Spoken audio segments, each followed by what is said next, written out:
وبرکاتہ۔ آج میں آپ کو ایک تعلیم الاسلام سنا رہا ہوں، وہ سنیں اور وہ اپنے بچوں کو بھی سنائیں۔ بسم اللہ الرحمن الرحیم۔ بسم اللہ الرحمن الرحیم۔ سوال: کتنے دنوں میں پورا قرآن مجید نازل ہوا؟ جواب: 23 سال میں۔ کتنے سالوں میں نازل ہوا؟ 23 سال میں۔ اگر کوئی آپ سے پوچھے کہ بتائیے کہ قرآن مجید کتنے سالوں میں نازل ہوا تو آپ کیا کہیں گے؟ 23 سال میں۔ بہت اچھے۔ اب نیچے کا سوال کیا ہے، پڑھیے۔ سوال: قرآن مجید کس طرح نازل ہوتا تھا؟ کوئی پوچھے کہ قرآن مجید کس طرح نازل ہوتا تھا تو اب اس کا جواب دیں گے۔ جواب کیا ہے؟ جواب: حضرت جبرائیل علیہ السلام بالکل صحیح۔ آ کر آپ کو ایک صلی اللہ علیہ وسلم آیت یا سورہ سنا دیتے تھے۔ جبرائیل علیہ السلام آ کر آپ کو ایک آیت یا سورہ سورہ سنا دیتے تھے، ٹھیک ہے۔ آپ اس کو سن کر یاد کر لیتے تھے بہت اچھا، اور کسی لکھنے والوں کو بلا کر لکھا دیتے تھے۔ بہت اچھا۔ جواب: سوال: آپ خود کیوں نہیں لکھتے تھے؟ ہاں، یہ ایک بڑا سوال ہے کہ جواب: آپ صلی اللہ علیہ وسلم خود کیوں نہیں لکھ لیتے تھے؟ جواب کیا ہے اس کا؟ جواب: اس لیے کیونکہ وہ امی تھے۔ سوال: کیا تھے؟ ہمارے نبی کیا تھے؟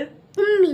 امی تھے۔ چلیے سوال: امی کس کو کہتے ہیں؟ بہت اچھا۔ جواب: جس نے کسی سے لکھنا پڑھنا نہ سیکھا اسے امی کہتے ہیں۔ بہت اچھے۔ سوال: بہت سے لوگ مل کر جو نماز پڑھتے ہیں اس میں اس نماز کو اور نماز پڑھانے والے کو اور نماز پڑھنے والے کو کیا کہتے ہیں؟ جواب: بہت سے آدمی مل کر جو پڑھتے ہیں اسے جماعت کہتے ہیں، جماعت کی نماز کہتے ہیں، اور نماز پڑھانے والے کو امام اور اس کے پیچھے نماز پڑھنے والوں کو مقتدی کہتے ہیں۔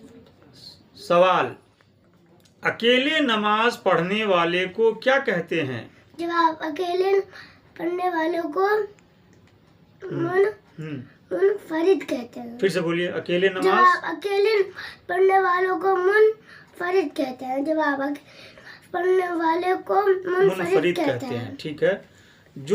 سوال: جو مکان خاص نماز پڑھنے کے لیے بنایا جاتا ہے اور اس میں جماعت سے نماز ہوتی ہے اسے کیا کہتے ہیں؟ جواب: اسے مسجد کہتے ہیں۔ اسے کیا کہتے ہیں جس میں سب لوگ نماز جماعت سے پڑھتے ہیں؟ اسے مسجد کہتے ہیں۔ ٹھیک ہے، چلیے۔ شکریہ۔